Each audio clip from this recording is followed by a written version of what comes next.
they've been able to, and it takes a lot of patience. That's one area that we must say that parents have to be very patient. No child, no any two children are the same, and so we need to be able to be patient with each child and love each child. We must show them that love. We must have attention, and we have to be very patient with them. It could be very taxing, which is usually is, very tiring. And we know because we don't have this social amenities here, um, it goes back on the parents of the children. So it can be very expensive. It can be very taxing to look after a child with special needs. And it can be, especially, most time in the society, I would say it falls back on the mother. And so the mother, is locked down with so much of, trying to look after this child and see how they can make this child develop. Another area where we have a major problem is that the parents are in denial.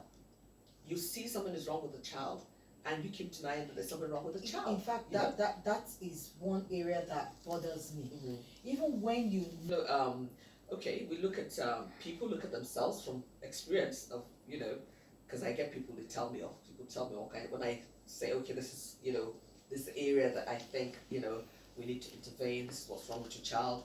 And then they all tell me often, and whatever, because they're in denial. But I don't get hurt. It's I understand very well with them, because sometimes it's a societal thing. Some people think, oh, I'm in this position, I've got into this position, how can I have a child like this? But then that has nothing to do with society. I mean, with whatever you're in society. So that's why they always hide up these children. Then another thing is that we have this issue of stigmatization in the society, and this belief that this child is probably bewitched, or this child is possessed. I've seen a child locked up for 2 years. That's, I mean, sweetheart, if you see what I see, I think you'll be in tears, because sometimes these children have been locked up even with the animals. They lock them up and cage them. So when you see the children, they start behaving like animals. We've had cases where we had a child that was locked up with a dog, and the child was eaten like a dog, because that's the child the way. And then we've had where parents would take the child, lock up the child outside, chain the child, and then go off to work and probably come back.